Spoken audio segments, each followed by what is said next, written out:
You are in Alaska, Yes, yeah. We're in Alaska. and I'm guessing that means there's like very little daylight on a day like today. Very little, yeah, because we just had the solstice, and so we're gonna start getting like, I don't know, 5 seconds of daylight back like per day or something. But yeah, I think the sun didn't come up till probably like 10:30 maybe, and it'll be down by like a little after 4. Wow. Yeah, So so cool. Thank you for using some of your sunlight to talk to us. I'm surprised that you're going for it, but I feel very honored. well, initially, 'cause yeah, initially I was gonna try and chat with you later, but the avalanche danger. I was gonna ski today, and the avalanche danger is super high, so can't really snowboard. And then the tides for surfing are pretty whack right now. Like they all low tide all falls like in total darkness. So no such luck. So this works out. Right on. Awesome. Well, normally we start these out by saying, "Where are you in the world?" and "Did you surf today?" But we kind of already covered that in this little chat. So I guess I'm interested in hearing your surf story. Where are you from, and how did you get into surfing? Well, I grew up totally landlocked in Colorado. And I didn't start surfing until probably like my mid 20s, I guess. I had moved around quite a bit and I ended up in San Diego. I guess I surfed a couple times before I moved to San Diego. I was in Oregon a little bit before that. Um, but yeah, then San Diego was there and just kind of was really interested in it, which like oddly enough, growing up, like I don't think my parents could like barely ever get me in the water. Like I did not like being in the water and like it just kind of honestly was like not a really active kid growing up. I almost didn't graduate like high school because of lack of PE credits. Um, and so yeah, but then when I moved to San Diego, something about it was like super enticing. And one of my good girlfriends moved down there around the same time as me, and she was really interested in it. And so she and I just kind of like went for it. And we both bought like wildly inappropriate boards. I think my original, like, first board that I tried to learn how to surf on was like a 7 foot gun or something. It was like a Merritt M3, but I was just like determined to surf this board because it fit inside my car. And that was like the whole deal. I didn't want to have to deal with like putting a rack on my car, which was like a hysterical car too. I drove like a Cadillac DeVille on like 22-inch rims that I found on Craigslist. So I'd like cram my board in there every day, go get pummeled. And, but yeah, then just kind of kept at it and really loved it. And, but I was only in San Diego for like maybe 2 years and then moved up here, and was just kind of like determined to keep surfing up here. And so when I moved up, I drove up the whole coastline and had like this little book that was written in like the 70s that talked about like every surf break along the California coast, and had that in my little paper map and tried to surf like the whole coast, which was really cool. And I think for me too, that was kind of like the first time kind of surf adventuring on my own, which was super intimidating because, like, as that point still was not like an amazing surfer by any means. And like, a girl and like on my own and all these new breaks, all of this was like pretty intimidating, but I was like pretty determined and went for it. And then, yeah, I came up here and met some people that surfed and um, just kind of stuck with it out here too, and started out with just like also wildly inappropriate gear. Like, I think I was wearing a 4-3, and I would stick like a 1 mil, like, like legless spring suit under that. And then I had like a hood, a separate hood that I would cram under there too, and try and surf in the winter. I had holes and everything too. I would try and surf in the winter and just be freezing, but was just like committed to it.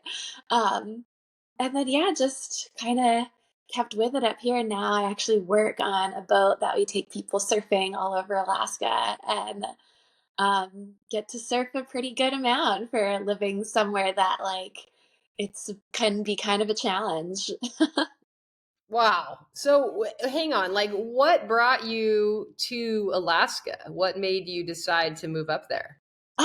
So yeah, I was in like San Diego for the 2 years. And as much as like I love the sunshine and surfing, it just wasn't quite the right fit for me and was just kind of looking for something different. And a friend of mine had been working summer seasons up in Seward, Alaska, which is where I live now.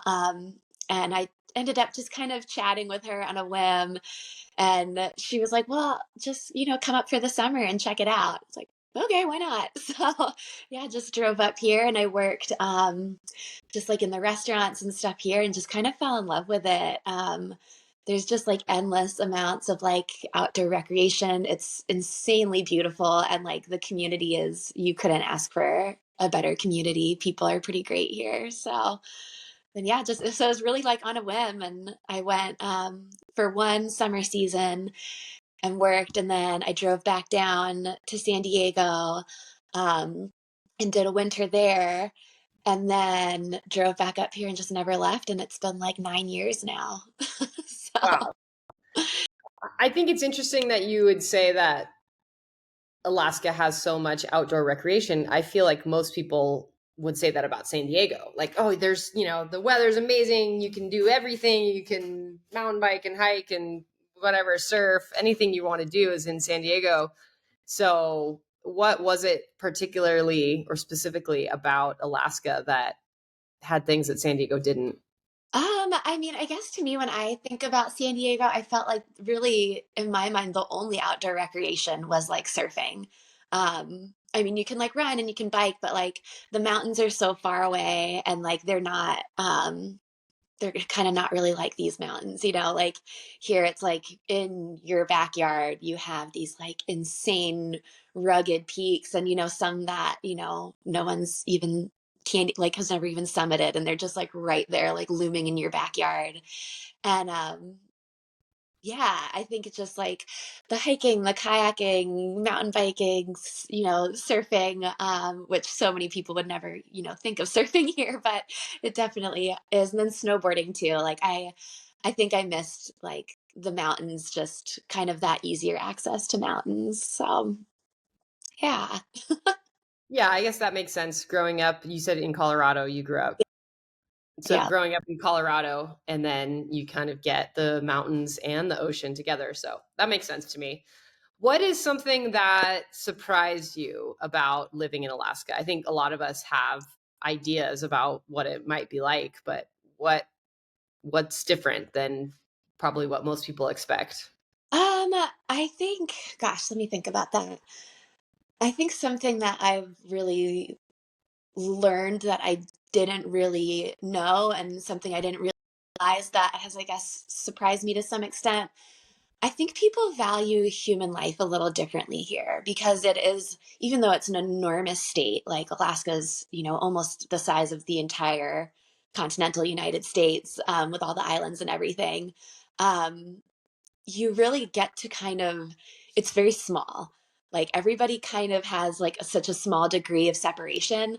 And so, when you hear about like a fatal car accident on like the Seward Highway or something, like you feel it. Like you're like, you really feel it. Whereas when like I lived in San Diego, like you could drive past that and be like, oh man, like that really, shoot, that's horrible. And then 2 seconds later, forget about it. Whereas here, like, it could be someone someone's family that you're like just seconds of separation away from. And so when you hear kind of like about different, tragedies or mishaps or emergencies, like it hits your heart, because the community is that tight. And so that's something that I guess kind of surprised me in like a mindset that I didn't really think that it would. And yeah, I think just kind of the closeness of the communities here and how deeply people care about each other.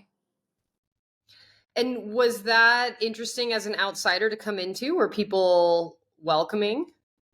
Yeah, I think that is definitely can be an interesting element because, especially in the town I live in, there's a big like seasonal worker that like come through every summer. We get tons of seasonal workers, and that's how I started off too. I think initially people could be like welcoming to an extent, and then it's kind of like, okay, well, maybe I'll never see you again, maybe I don't need to invest that much in you. um but I think it's really welcoming to the right people. It's not This is not the right place for everybody to live.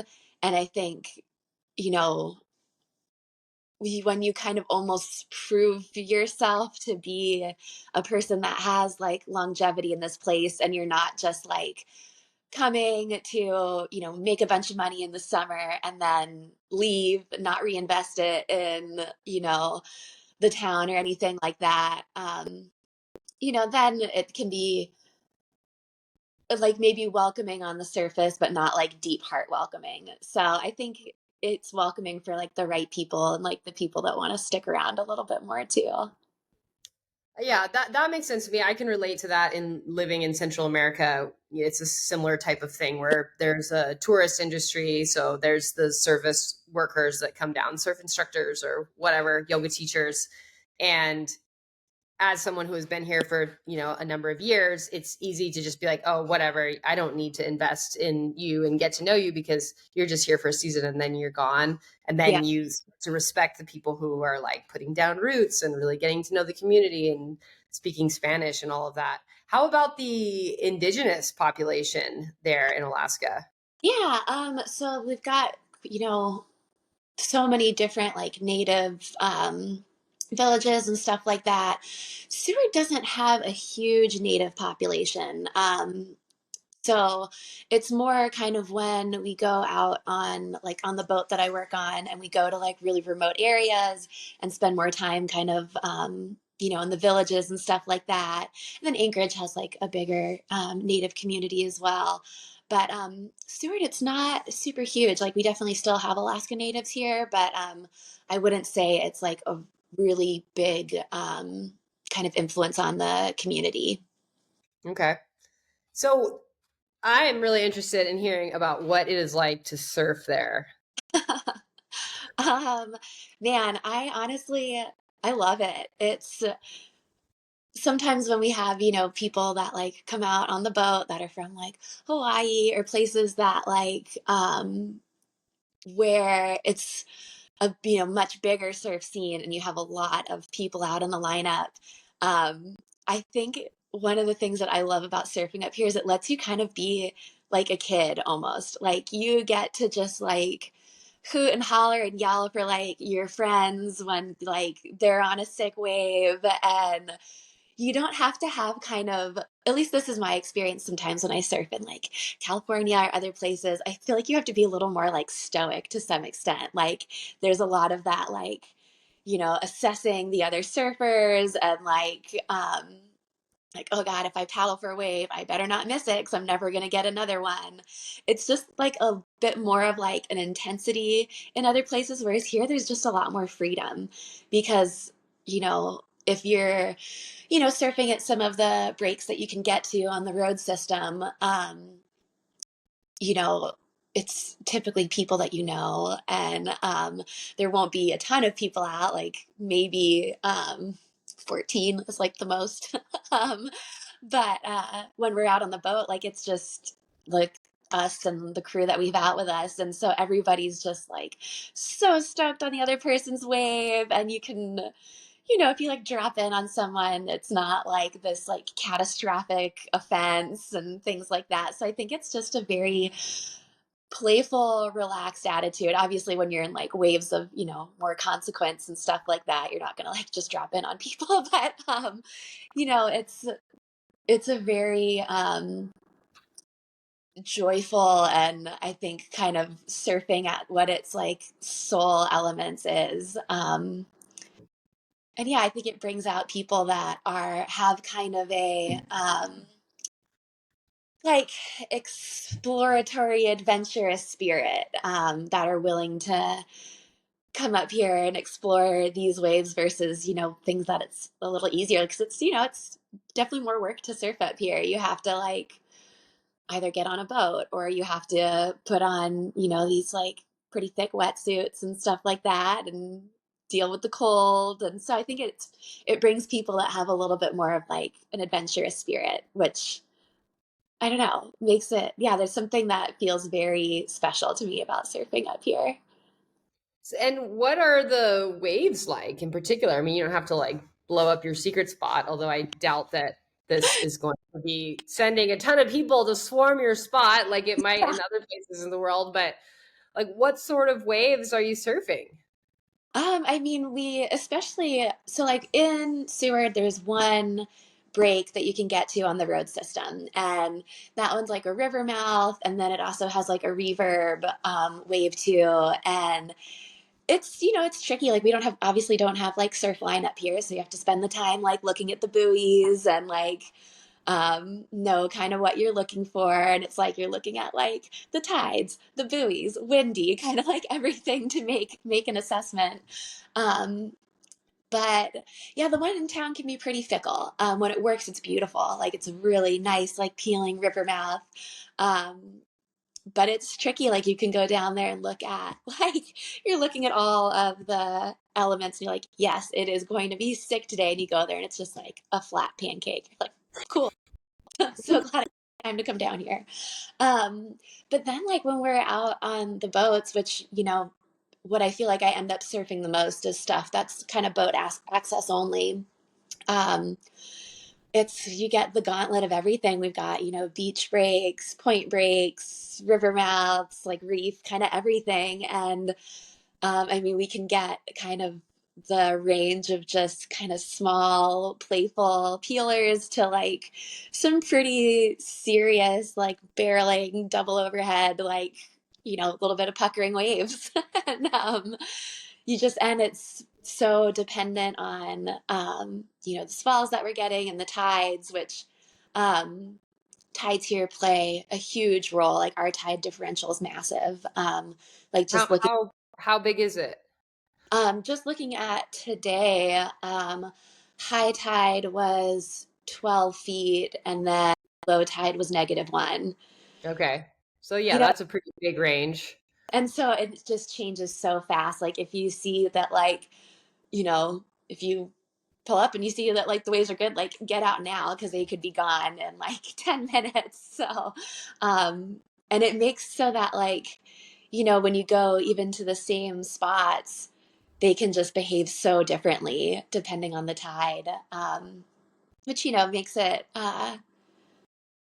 there's an element of fun. I think I used to get really kind of frustrated with it almost because, um, I always felt like I could never just surf like a consistent wave where it's like, you go to Waikiki, the wave's like the same.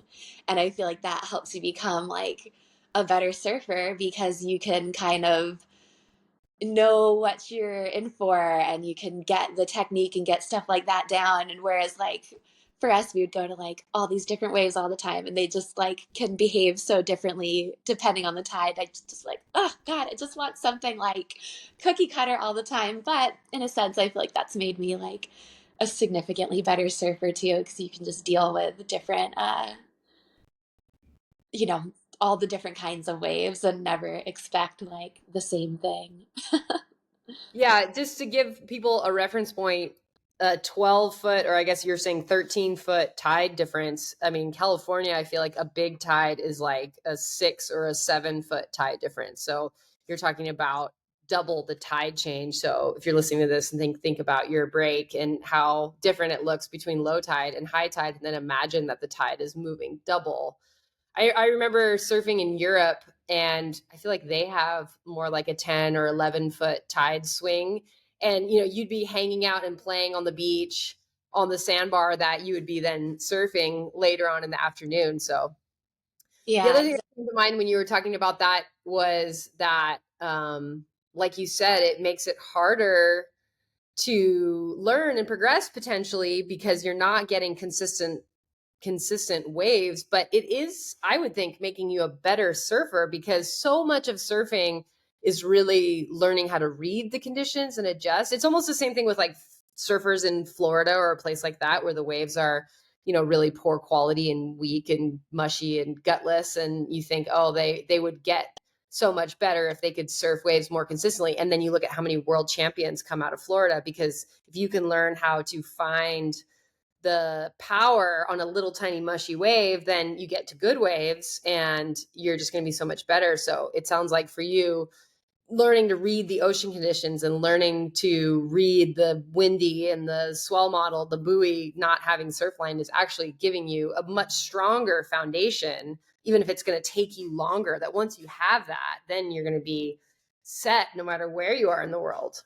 Yeah, and I actually like totally agree with that. I think, you know, initially I would get frustrated because I just wanted to work on like, technique. Like, I just want to like get better at cross stepping. And we're on these just like, fast peeling like waves. And I would get like, kind of bummed out about it. But realistically, there's been times where I've kind of traveled with friends that that they live at like a break that it is so much more consistent, and they're so scared to like branch out to different ways. Like they just want to be at their home break and like the places that they know, but they get scared of other things. Whereas like, you know for me, I'm like, oh, okay, like we just have to read it, go out there, figure it out, because that's kind of I've been on this working on this boat for the past, this will be my fifth season coming up with them. And so yeah, it makes you definitely a more like well-rounded surfer. Maybe like your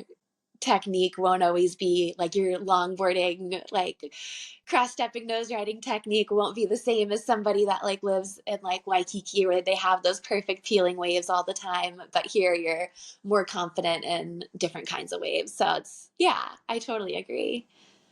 So what is it like to work on the surf boat? Like talk about that experience. But yeah, it's great. Yeah, this is gonna be my fifth season working with them. Yeah, this is my fifth year working with them. And we usually like we'll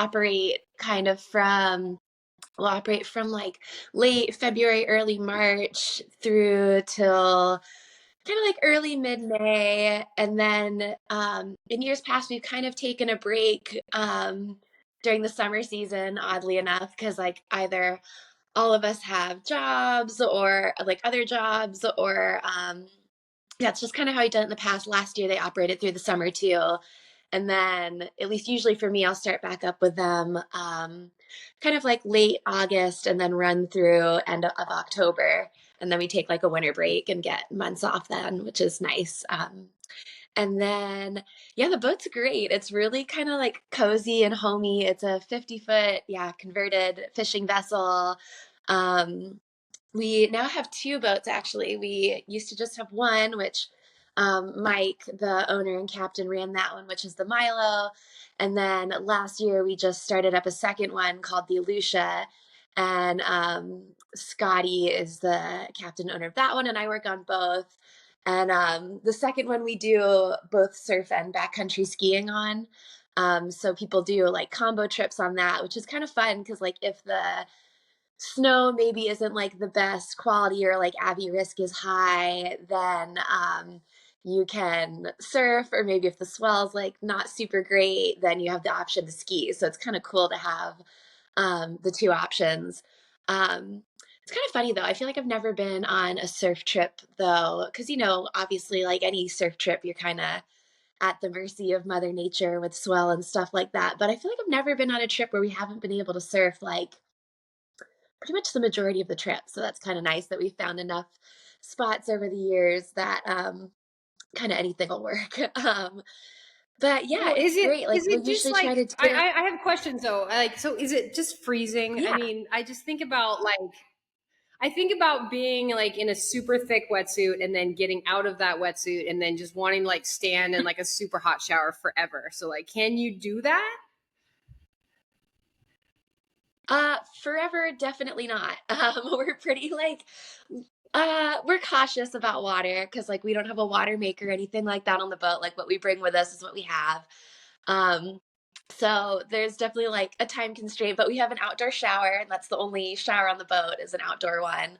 Um, so the kind of the rule is you only get to shower if you surfed, and otherwise like that's not happening. And so the shower is kind of like like get your hair wet. Maybe you could like shampoo it and stuff. Because I have like this insanely thick hair, I usually wash my hair in the ocean. Otherwise, I would be taking up like all of the water. And so, yeah, like kind of shower over the head and then like stick the hose down your wetsuit enough to kind of like rinse off, warm up a little bit. And then we have like a pretty sick setup as far as like a wetsuit changing area. We've got it's different on each boat, but I guess I can just describe the Milo. You go like downstairs and there's this like diesel heater and it's right by the engine room. And so it's like pretty darn warm down there. And so you can like change and take everything off. And there's it's like a poured cement floor and there's like grates in it. So all of the water coming off the wetsuit kind of drains into like our bilge. And then we just like hang all the wetsuits up. And honestly, within like I mean, if we're gonna surf twice a day, you're not gonna have a dry wetsuit, but I mean, who does? But usually, like the next day, your wetsuit's pretty dry. So, and we could like have like a place to hang up like all the little mittens and booties and everything. So it's like a pretty sick setup. I'd say only the downside is like if people are like pretty consistently peeing in the wetsuit, then you do have to have like the pissy wetsuit smell room. So sometimes towards the end of the trip, it's like, oh, it's a little strong in here. Um, so, And pee in your how wetsuit at many? your own. I mean, I'm definitely in cold water. I'm definitely peeing in my wetsuit. There's no not peeing in my wetsuit. But how many surfers can you fit on the boat, or do you normally have in your group? So we limit out at six. That's kind of what we're licensed for. That's what we can sleep comfortably. So yeah, it's usually captain, cook, a deckhand, and then six surfers is what we shoot for.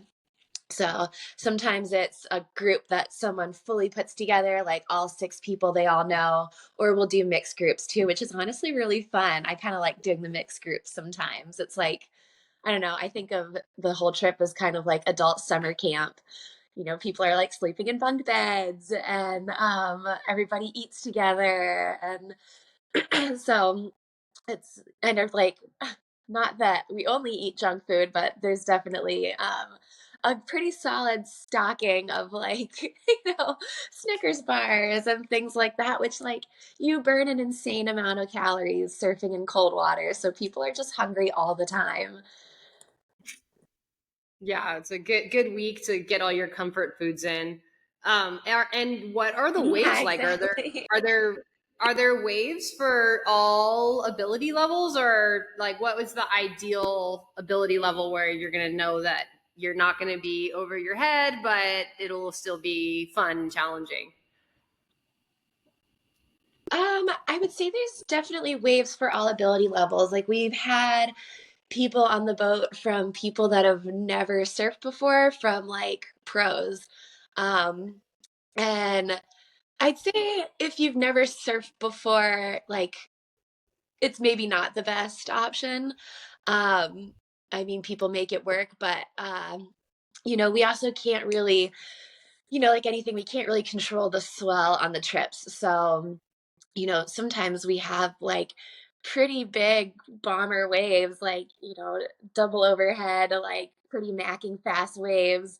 And then sometimes you've got like chill, like knee high, pretty little longboard peelers. And it's all, we do our best to like accommodate abilities. So maybe if we do have like this huge swell coming through, we might kind of try and tuck into an area where swell is going to kind of like filter through and maybe lose some of its power. But yeah, we definitely get some pretty, oh shoot, it looks like you lost internet.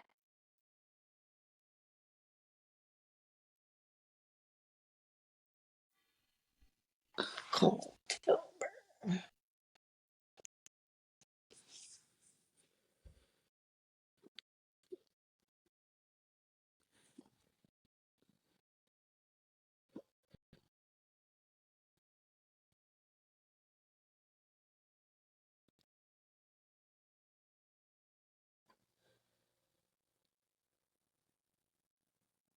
I'm back. You're back, yay. Cool. Yeah. Okay, so kind of waves for everyone, but probably, I mean, who wants to go surf on a boat in Alaska for their first ever time surfing? It sounds like a lot. You'd be, it's like amazing. We've had like a few people that have come out with us and have never surfed before. Um, And sometimes that's on like the mixed surf ski trips, and people are there like, okay, like I mostly am here to ski, but I'm stoked to try surfing. And then they do, and sometimes it works out. Like actually, a few of my friends that have come out on trips with us have like never really surfed before, and now they are hooked.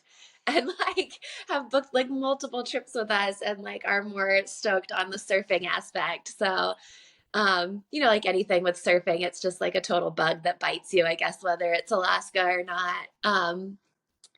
But yeah, I don't know. I would say in my mind, I would recommend it's probably better to have surfed at least some before coming out with us. We're not going to turn anyone away and we'll, you know, keep everyone safe and happy. But yeah, I'd say if you've surfed some, it's probably a better option. Yeah, I mean, we've got kind of every kind of wave, like from just like point breaks to reefs to beach breaks, and from kind of like fast and heavy to like, you know, peely, nice little longboard rides. So it's kind of, and you know, kind of all consistently, we're still discovering breaks that no one's ever surfed before. So that's always kind of an exciting thing, especially for people that get to come out with us. You know, the rule is the first person to catch a wave gets to name the break. So it's always kind of cool for people to get to leave their legacy behind with us a little bit and leave us with a wave they got to name. So Epic. What about wildlife? yeah, definitely lots of whales.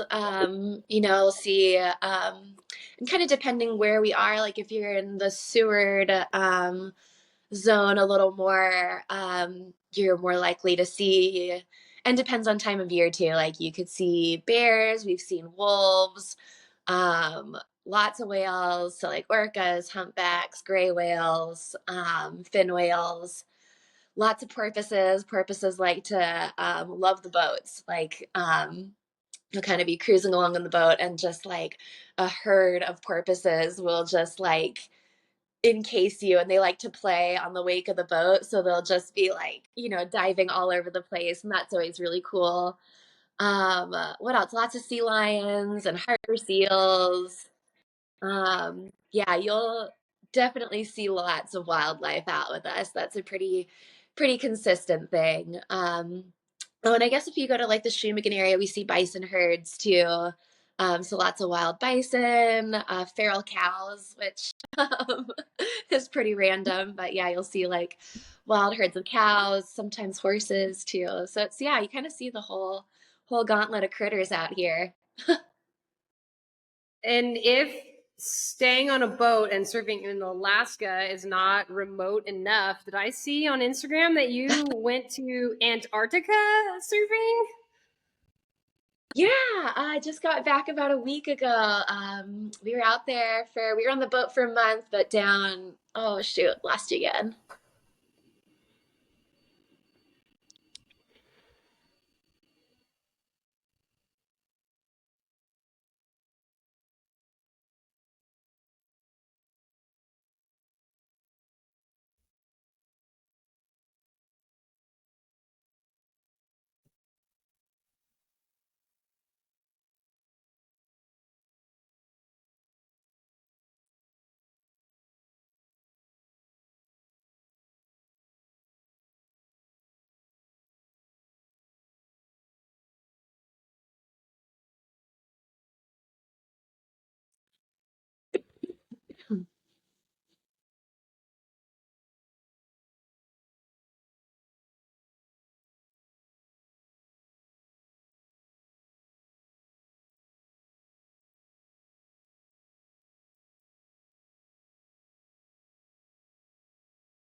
We can do it. We can do it.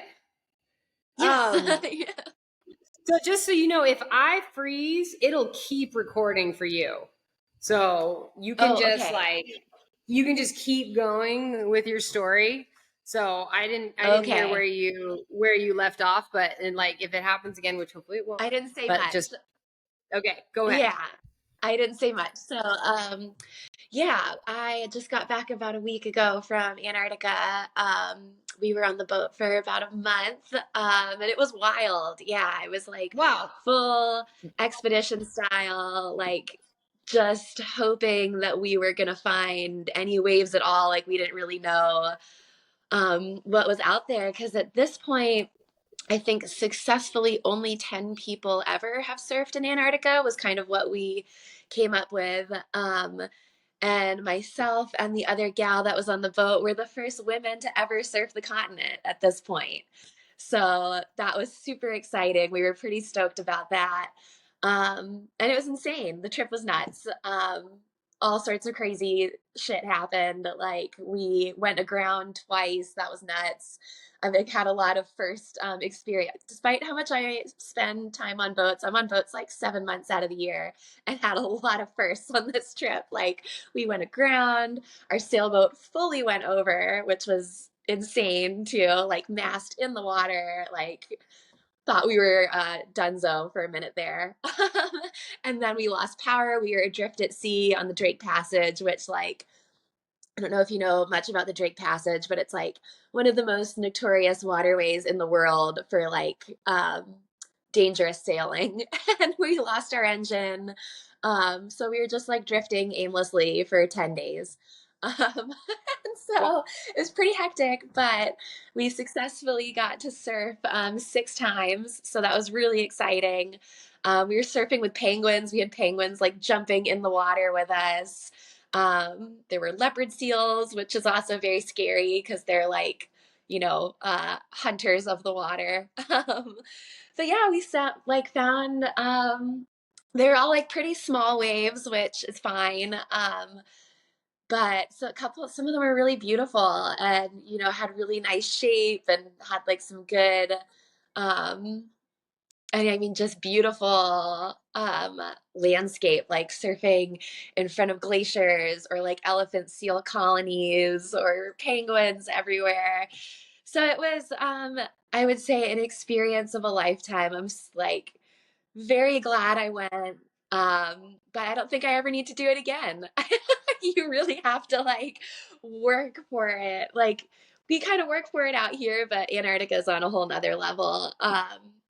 And yeah, we got really lucky with an awesome captain that was willing to take us places that because it's very uncharted there.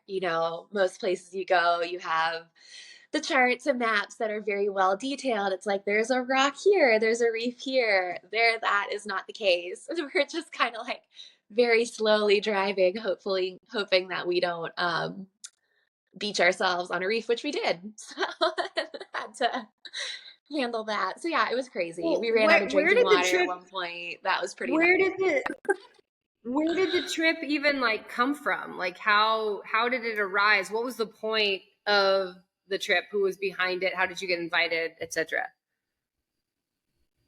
Yeah, the whole purpose of the trip was surfing. A couple put it together that yeah, this couple that I very briefly met off of the surf boat, they put it together.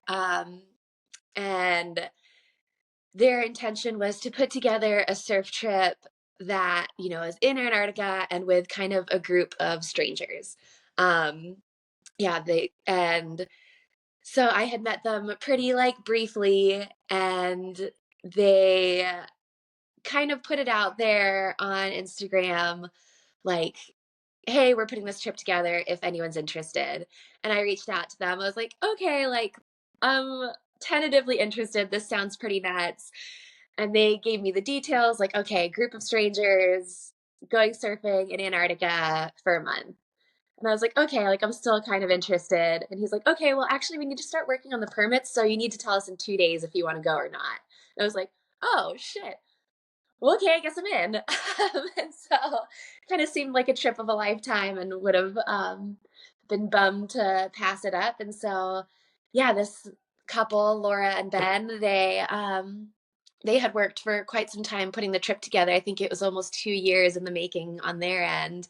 And the rest of us kind of jumped in a little more last minute, and it worked out beautifully. They found a captain that was kind of willing to be a bit of a cowboy and take us to, some places that had never really, been explored before. And yeah, it worked out beautifully as a group. Started out a total group of strangers, and then after a month on a 50-foot sailboat, just kind of became total family.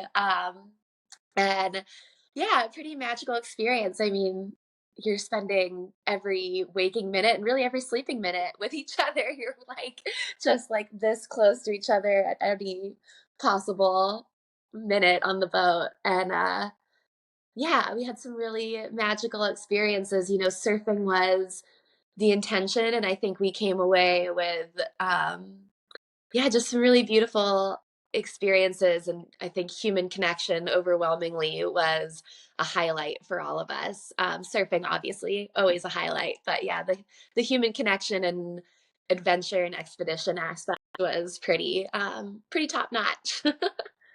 So this captain, I mean, I don't know much about Antarctica. Like, I think of it as a place where maybe there's like a little base camp of scientists or something. But like the captain, like, is he living in Antarctica or like spending part of the year there, and then you go and like charter him and cruise around? Like, are you flying into Antarctica? Like, I'm just so interested in the logistics. Yeah.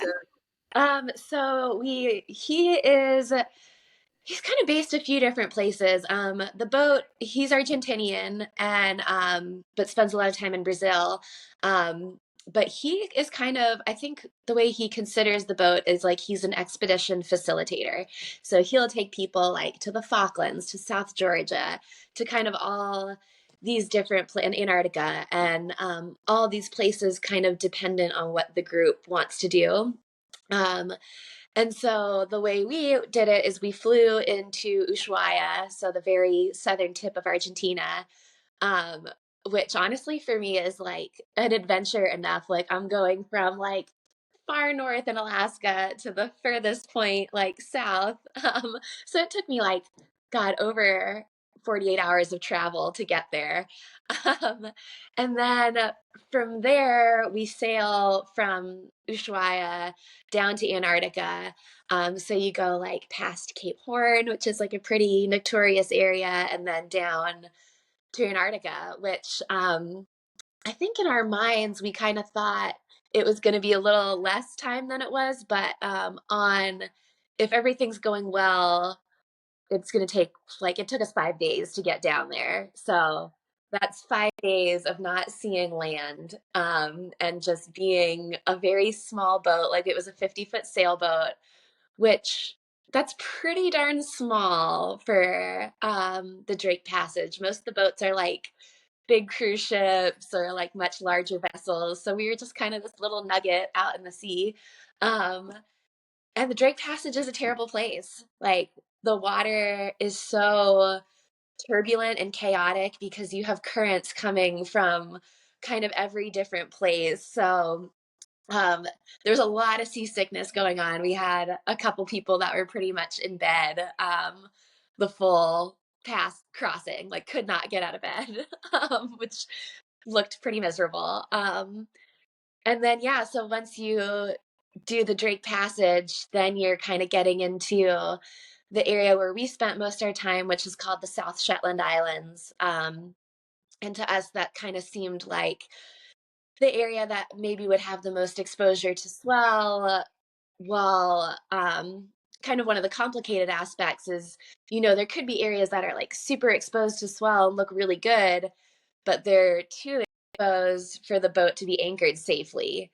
So you kind of have to find the combination of where swell can maybe get in and wrap in, and we can also have the boat somewhere safe and not exposed to just capsizing. So that was definitely a bit of a challenge, as well as like, the areas that are super Uncharted, we would, we spent a lot of time looking at Google Earth and being like, okay, like this area looks like some swell could come in, or some waves, like you can maybe see waves on Google Earth. And we'd show it to the captain, and he's like, no, we're not going there. Like, that is, he'd show us the chart and be like, do you see all of the rocks that are like around here? Like, no, we can't go there. And it's like, okay, let's try the next one. So it was a lot of kind of the dynamic of figuring out where waves exist and also what's safe, because you're pretty on your own out there. I mean, there's cruise ships and stuff around, but you're pretty if something goes wrong or if you get hurt, like it's a big deal. So you kind of have to take all of that into account. You're very far away from like actual help if you need it. So that So how did definitely, you wait, plays hang into a on. lot of the Well, how did you deal with, you mentioned that, yeah, at one point you were adrift for 10 days. So how do you solve that? Did you just, were you able to fix whatever the thing was, or did you wave down the cruise ship and hit the buffet, or what? there was definitely moments that we were just like, oh my God, please someone rescue us. We're so tired of being out here. Because at this point we were on our way back from Antarctica, going through the Drake Passage and back to Ushuaia.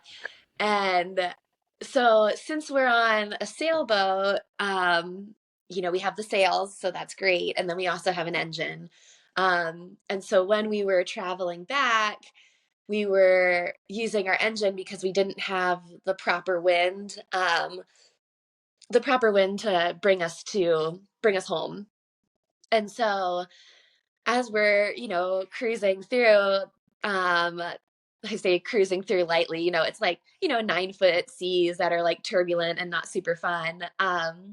The engine went down, like the part of the engine malfunctioned and just ceased to work. And so at that point, we were just kind of like, oh, shit. And so, we had the sails up, but we were just kind of going the wrong direction with the sails up since the engine had broke down. So, I think we were maybe 2 days into the crossing and yeah, lost the engine. And so you're looking at the chart plotter and you can see like the little boat on the map, and we're just going the wrong way. Like we're going east instead of north, and we're all just like feeling a little demoralized, but everyone's kind of going through ups and downs of we're gonna be fine, it's okay, to like, okay, this really sucks, can we just get rescued? But our captain was like very steadfast. Like he didn't there's just like not a lot of options, I think, as far as getting rescued out there. um I think the Argentinian government's kind of like your main hope, and yeah, it didn't really seem likely unless it was like a life or death situation, and so we just kind of kept cruising the wrong way for a while, which was definitely kind of wearing on all of our morale. And then at one point we got some good wind and we started going like the right way. We're like, yes, this is great. And I think finally the captain was like, okay, like I'm gonna try and fix what's going on with the engine, which was like a pretty solid to do. Like it required welding and like I guess I could give you the moderately technical version. Like the propeller is attached to a shaft which goes into the engine, and there's like a male and female part that fit into each other with like a bolt that kind of keeps it together. And something had kind of gotten off balance, and so the bolt broke, and then the male and female part were basically just like grinding each other down and losing the grooves that kept it like locked in. And so then it just like released and the engine ceased to function. And so the captain is like sitting there in the water like this with a welder and welding these little grooves to like and like grinding down these grooves to perfectly fit back in there. And we were just like, oh my God, I can't believe he actually did it. And then it broke like 7 times. So he got to the point of being like a pit crew where he could just like rapid fire weld this thing and put it back together. We started like timing him to see how long it would take at a certain point. But it was like, yeah, being adrift was not great, I wouldn't say, because you can't do anything. Like when you're the combination of just being in that really like turbulent water, which sometimes the seas were getting up to like, 10-ish feet, I would say. So, and then also when you have the sails up, it kind of you're always on an angle. So like if you're trying to go to the bathroom, like you are holding on to the wall with both hands to make sure you don't go like flying off of the toilet and like holding on to everything at all times. Like if you even just would stand without holding on to anything, you just go sliding across the boat. So that like wears on you when you're doing it for days. And so, but if the captain was so steadfast in um his knowledge, his seamanship, everything. It was very like Zeke, very impressive. Zeke Sundblad, killer captain. Um, and How did you navigate that? Because I think you said 10 days and in seas like that and all of that and not being able to do anything. Like how did you personally, it sounds like trust in the captain was an element, but how did you manage? yeah, I am super fortunate that I don't get seasick. I've been on boats, a while now and am just very for like I was nervous that this trip was going to be the one to finally do me in, but I was super fortunate and didn't get seasick at all. But it's still really not comfortable. Like you don't feel, even though I'm not like puking or anything, like you just don't feel great. But some people I feel very fortunate on my end because like some people you can't read, you can't watch a movie, you can't even like walk around without feeling ill. So I read a lot, and, but at a certain point, I'm a very active person, and so to sit still and be like kind of captive for that much time was really kind of wearing on me mentally. And so I would like put on a life jacket and get a rope and just like tether myself to the boat outside and just like on a boat that's like doing this, try and just like do squats. I think the captain thought I was a psychopath, but just like trying to like do squats or any kind of physical activity to like get my little activity endorphins up. Um, and I would just like sit out there tethered to the boat for like completely like bundled up, like you've got every layer on, for like 3 hours, just to like one kill time to have some fresh air and be outside and get like a moderate level of activity. So um, that definitely saved me. And then yeah, trying your best to write in a journal, which is hysterical because your handwriting is just like appalling and illegible.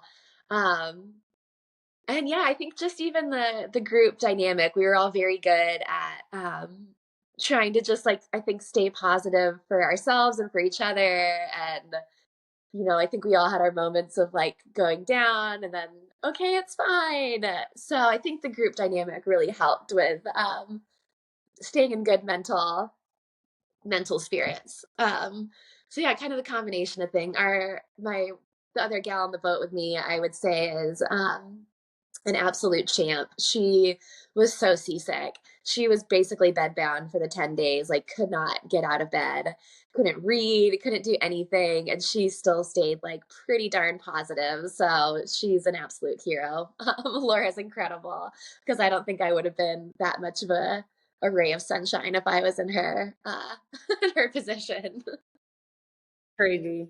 And was there a concern of provisions? Because were you then like out longer than you expected to be? Um, the boat had an astronomical amount of food on it. That boat, I think, could feed people for like another year.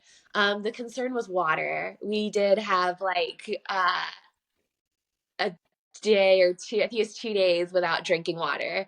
Um, so we had and couldn't wash dishes, like just using seawater to wash dishes or seawater to like cook pasta or whatever. couldn't wash your hands, stuff like that. And then, yeah, we were drinking.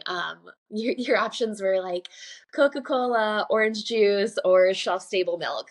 So that was, um, I think that was when I was feeling probably the most demoralized because, like, my friend calls my water bottle like my emotional support animal. Like bring my water bottle like to the grocery store with me. Like I cannot be without it. So when I like the no drinking water, I was like, we're gonna die. This is we have to get off this boat. But then I drank some warm shelf stable milk, and that really didn't help with morale. No, I wouldn't think that that would help with the seasickness either. Yeah, that was For not those that were in maybe that my set. best choice. Yeah, gnarly. Yeah, All that's right. Well, I can see why, despite the beautiful memories that you mentioned, that it wouldn't be something that you were eager to repeat. yeah. I think that was kind of the consensus between all of us. Like experience of a lifetime, wouldn't trade it for the world. Most, we got to see and do some pretty spectacular things. And just to, that we actually got to surf there. I mean, there's people I think that have tried and didn't successfully surf at all. So we feel pretty fortunate with finding as many different breaks as we did and getting to surf as many times as we did. But yeah, I don't think I need to do it again. I think that was once was enough. um, What would you, could you take, I mean, I know it's only been a week, so it probably takes some time to process the whole experience, but if you could sum up, I don't know, something that you learned or came away with as a result of that adventure. oh gosh, that's a really hard question. I don't know. I guess it's probably something I've always valued, is the kind of the just the human element and how much we can learn and grow from each other and if you're open to it. And I think on that trip, like that was, yeah, something I already kind of felt strongly. And then I think that really just solidified it even more. Like our group was people that from so many different walks of life and, even from all different countries, like at any moment on the boat, Spanish, French, and English was all being spoken pretty much all day, every day. And, we have people that are, I live up here and work on boats. We had like a physicist on the boat, an adventure racer, like all these different, like 24-year-old surfboard shaper from England, like just totally different walks of life and experiences. And yet we all just mesh together so well. And we're able to learn so much from each other and just connect on such a deep and loving level. Um, and I think I see that a lot on the Milo through a love and passion for surfing. And I think I got to see that, definitely connect through the love and passion for surfing. And then just on a whole, yeah, just the human loving level. And I think you so often hear people say things like, oh, people are the worst. Like, oh, God, humans are just the worst. And to get to be surrounded by people that there's nothing bad about them in any way, and to just really know, yeah, the goodness of people and how wonderful human connection really is. And especially sometimes when there's like some adversity and challenge and not the most comfortable position, we can all be very loving and wonderful to each other. And I thought that was yeah, I think I'll feel that in my heart for a long time. Awesome. That was great. I love that. So, if people hearing this Thanks. are inspired and want to try and surf in a place like Alaska, and even maybe with you, like how can they do it? What's the best way to go about doing a surf trip in Alaska? Yeah, I mean, I'd say at this point we're kind of the ones, especially if you want to go. We're really the only people that do what we do. At this point, we're the only people that do like multi-day trips, and there's a few people around that do like some day trips and stuff, but we're kind of the only ones that explore as far as we do and kind of do what we do. So Alaska Surf Guides is the one to look up. Definitely check out the Alaska Surf Guides Instagram for a lot of really epic Alaska surf porn. And yeah, it's you can probably hit up Scott Ryerson as your man to talk to. um, so yeah, go on either the Alaska Surf Guides website or Instagram and hit up Scotty, and he'll get you all set up and hopefully get to come out with us sometime and check out the waves. And what if you are prone to seasickness? Is it just maybe you should look at a different option, or is it going to be super wobbly Yeah, if the you're whole time? not the whole time. We do we try to anchor in calm water for the night. So the the intention is always to kind of be anchored somewhere like flat and comfortable to sleep in. We definitely have had people come out with us that have dealt with seasickness, but there are so many different ways to kind of combat it. There's, Dramamine, kind of all the different seasickness medication. And honestly, for most people, once you've been on the boat for a couple days, you just kind of sink into it and you start feeling better. And like definitely getting into the water. Sometimes if you're seasick and not feeling good, it'll feel really hard to get your wetsuit on.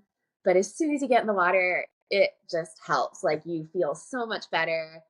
And um, yeah, I mean, I think if you're prone to seasickness, don't eliminate it as an option. I think it's still pretty navigable. And, I think it's easy for me to say, but I think it's because I don't really deal with it. But I think a lot of it is in your head. It's easy to, once you start feeling sick, or if you have been seasick before, you just kind of get this like mental like spiral, and you're like, oh, I don't feel good. Oh my God, I'm seasick. Oh my God. And then just like start kind of going in the dark mental spiral. But yeah, we've had people come out with us that have maybe dealt with being seasick for a little bit of the trip and then come through in a shiny way. And yeah, I think there's ways to combat it. So don't totally eliminate it as an option, because we do our best to make people comfortable, but it is a vote at the end of the day. So Awesome. Well, thank you so much for sharing your story. I'm actually so glad that we got to wait to hear that story of Antarctica because that was really exciting.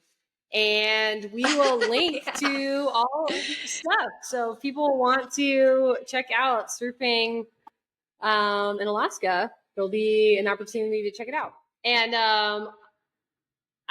Yeah. I have like a producer, Beanie. She will hit you up for some photos and links and such before we post it. And we're probably going to post it pretty soon, like maybe in like 2 weeks. Okay. Okay, cool. That sounds awesome. Yeah, and you should come out and surf with us. I know we keep talking about it. I am one of those people that's a bit prone to seasickness. I've done boat trips before, obviously, many times. So I know it's what you say is true. It's so like in your head, and as far as like how much you let it affect you, but it's also like the most uncomfortable feeling. And it's also true that it really only is like the Yeah. first day or two, and then once you adjust, then it's all good. And so I just pound the Then you're good. Dramamine, and Yeah. yeah, and you're good.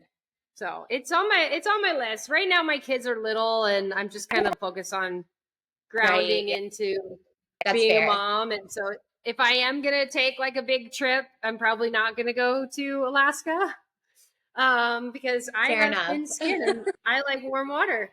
But it is That's intriguing. Like when I fair. see I've looked at your website and like gotten excited and like I'm intrigued for sure. But it might be a few years. Nice. It's so funny. I'm like, when I surf warm water now, I'm so nervous because I'm so used to being wrapped in like 6 mil of neoprene as like protection. So like if Yeah, you hit rocks or your board hits you, it doesn't hurt as bad. Like you're very protected. so true. Yeah, it's true. Whereas I'm like, oh, I can't move in this thing. Yeah, right.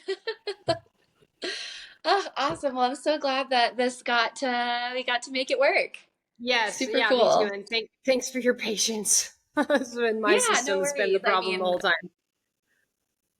I mean, my schedule is also, I think both our schedules have been a little hectic and the time difference is a little hard to navigate. So we did it. Yay. Right. We did it. All right. Well, enjoy the rest of your day and we'll chat soon. Awesome. Sounds